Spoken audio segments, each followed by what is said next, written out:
નમસ્કાર દર્શક મિત્રો, @ગુજરાતમાં આપણું સ્વાગત છે। ખોડલધામ ખાતે ગણેશ ગોંડલની હાજરી મામલે વાંધો ઉઠાવનાર ગોંડલના પાટીદાર નેતા રાજુ સખિયા સામે ગુનો નોંધાયો છે।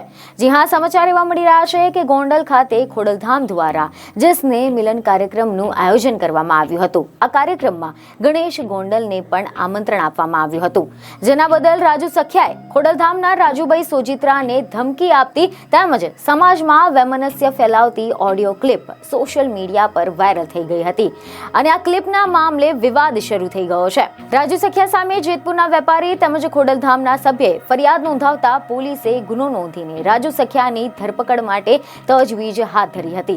સમાચાર એવા મળી રહ્યા છે કે જેતપુરમાં દાસી જીવન પાર્ટી પ્લોટ પાસે નંદનવન સોસાયટી પાસે રહેતા વેપારી ઘનશ્યામભાઈ વિનોદભાઈ સોરઠિયાએ ગોંડલ સિટી બી ડિવિઝન પોલીસમાં ફરિયાદ નોંધાવી છે કે ગોંડલના રાજુ લાલજીભાઈ સખિયાનું નામ આપ્યું છે।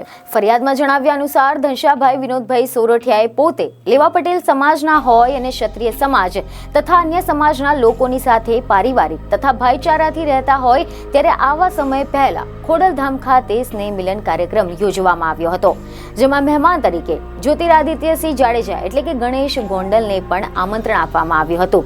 તે કાર્યક્રમમાં પધાર્યા હતા અને અન્ય મહેમાનો પણ પધાર્યા હતા।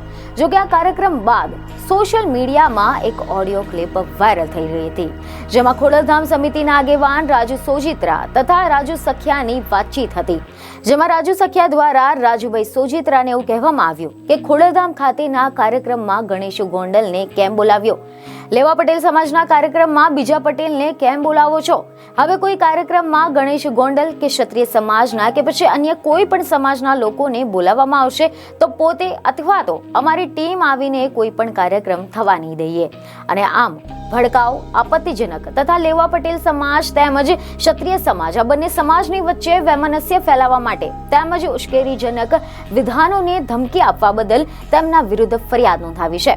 સમાચાર એવા મળી રહ્યા છે કે લેવા પટેલ સમાજ તથા ક્ષત્રિય સમાજની લાગણી દુભાઈ તે રીતે વાતચીત કરવા બદલ તેમજ અભદ્ર ટિપ્પણી કરવા બદલ ફરિયાદ કરી હતી।